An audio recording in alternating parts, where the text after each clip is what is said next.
my friend Mary Gay Scanlon from Pennsylvania.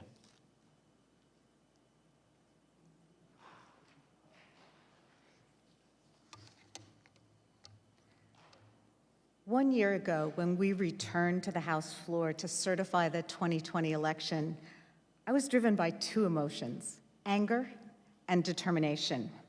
1 year later, I'm just as angry and even more determined. As the chaos unfolded around us on January 6, 2021, I was locked in my office alone, fielding concerned calls and texts from family and friends and staff, while getting tips from a friend who's a high school teacher on how to barricade my office door. She had done that before, I hadn't. I was most concerned, as others have said, that my children not be worried. So I sent them a picture of me with a bottle of Jameson's I had found in one of my staffers' cupboard. When we returned to the House floor late that evening to fulfill our constitutional duty and finish the job at hand, we were only beginning to understand how close we'd come to losing our precious democracy and how bad things had been at the Capitol. It's hard to watch.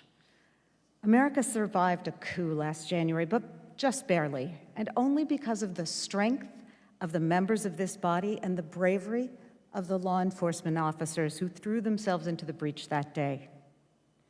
For a moment when we returned, there was an all too rare sense of unity and camaraderie because we'd all just been through something, but it was a very brief moment. While nearly every member of the House and Senate condemned the attack on the Capitol, 147 of our colleagues returned to give credence to the rioters in their vile mission by voting to overturn the election results. And as a member from Pennsylvania, most disturbing to me were the members of the Pennsylvania delegation who voted to reject the self-same ballots that had led to their own induction just 3 days earlier.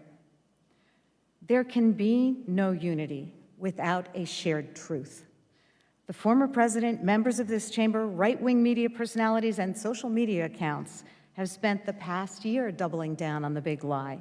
They still insist, without evidence, that the 2020 election was rigged. Worse now, they want us to believe that the attack they once condemned never happened and that it was not a violent, anti-democratic attempt to overturn an election. The people who came and attacked the Capitol and our Constitution on January 6th last year came at the invitation of the former president and were motivated by the lies he told and the failure of others who knew better to contradict those lies. It is my honor to serve in this Congress with the brave and principled and patriotic men and women who bravely serve this country here every day. And I don't just mean the members, but I also mean the staff and the law enforcement officers who protect us here.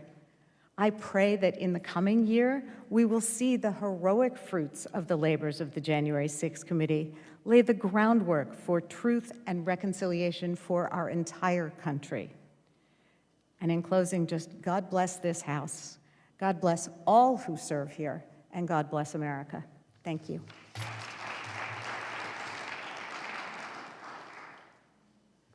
Thank you, Mary Gay Scanlon. And now I recognize my